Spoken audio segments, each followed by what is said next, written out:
ছাত্র জনতার অভ্যুত্থানে শেখ হাসিনা সরকারের পতনের পর থেকেই নির্বাচনের ব্যাপারে তাড়া দিয়ে আসছে টানা ১.৫ যুগ ধরে ক্ষমতার বাইরে থাকা দল বিএনপি। দলটি অন্তর্বর্তী সরকারকে সর্বাত্মক সহযোগিতা করলেও দ্রুত ভোটের ব্যাপারে তাড়া দেয়া অব্যাহত রেখেছে। এতদিন সরকারের কাছে সুনির্দিষ্ট রোডম্যাপ দাবি করে আসা দলটি এবার চলতি বছরের জুলাই-আগস্টেই নির্বাচন চায় বলে সাফ জানিয়ে দিয়েছে। প্রয়োজনীয় সংস্কার শেষে এই সময় নির্বাচন করা সম্ভব বলে মনে করে দলটি।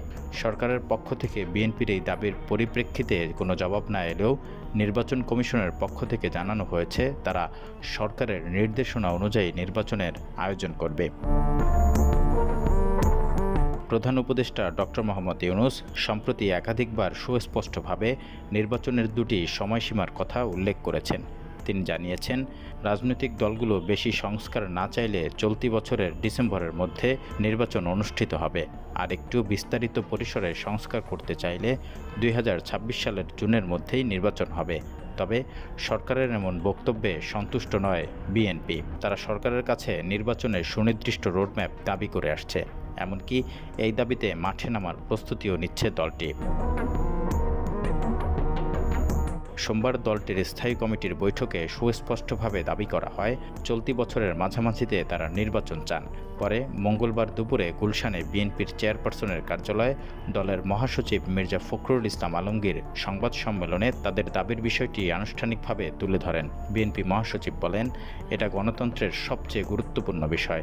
এক্ষেত্রে আমরা মনে করি এই বছরের মাঝামাঝি সময় অর্থাৎ জুলাই-আগস্টের মধ্যেই নির্বাচন সম্ভব। এ কারণে আমরা সরকার, নির্বাচন কমিশন এবং রাজনৈতিক দলগুলোর প্রতি আহ্বান জানাচ্ছি যে দেশের বৃহত্তর স্বার্থে এবছরের মাঝামাঝি সময়ে নির্বাচন অনুষ্ঠানের জন্য যেন আমরা ব্যবস্থা নিতে পারি। বাহ্যিকভাবে বিএনপি দ্রুত নির্বাচনের যে কারণই বলুক না কেন, নেপথ্যেও কিছু কারণ রয়েছে। দলীয় সূত্রে জানা গেছে, নির্বাচনে বিলম্ব করাকে নিরাপদ মনে করছে না বাংলাদেশ জাতীয়তাবাদী দল বিএনপি। তারা মনে করছে, দ্রুত সময়ে নির্বাচন হলে মানুষের নিরঙ্কুশ সমর্থন পাবে বিএনপি। দিন যত যাবে তত সমর্থন হারানোর ভয় আছে। দলীয় বিশৃঙ্খলাও বাড়তে থাকবে। তাছাড়া পতিত আওয়ামী লীগের ফিরে আসার সম্ভাবনাও দেখা দেবে। আগামী কয়েক মাসের মধ্যে নির্বাচন হলে আওয়ামী লীগ ঘুরে দাঁড়াতে পারবে না। তারা ভোটে এলেও খুব ভালো করার সম্ভাবনা কম। গত ৫ আগস্ট ক্ষমতার পালাবদলের পর টানা ১৫ বছর ধরে হামলা মামলার শিকার হওয়া বিএনপি অনেকটা নির্বিঘ্ন সময় পার করছে।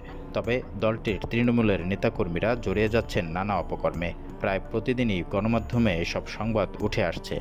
বিএনপির হাইকমান্ড শক্ত অবস্থান নিয়েও তৃণমূলের নেতাকর্মীদের সামাল দিতে হিমশিম খাচ্ছে। এতে দলটির ইমেজে ছাপ পড়বে বলে মনে করছেন বিশ্লেষকরা। তবে এ বিষয়ে দলের কেন্দ্রীয় নেতারা বলছেন, বিএনপি বিশাল দল, হাজার হাজার নেতাকর্মী, কিছু বিচ্ছিন্ন ঘটনা তো ঘটবেই। কিন্তু অঘটনের সংখ্যা যখন অস্বাভাবিক হারে বাড়তে থাকে তখন চিন্তিত না হয়ে পারা যায় না। বিএনপিতেও এখন সেই দুশ্চিন্তা পেয়ে বসেছে। দিন যত যাবে দলের নেতাকর্মীরা জনগণ থেকে তত দূরে সরে যাবে বলে আশঙ্কা করছে কেন্দ্রীয় নেতৃত্ব। মূলত এই কারণেই দ্রুত সময়ে নির্বাচন আদায় করে পুনরায় ক্ষমতায় ফেরার স্বপ্ন দেখছে বিএনপি।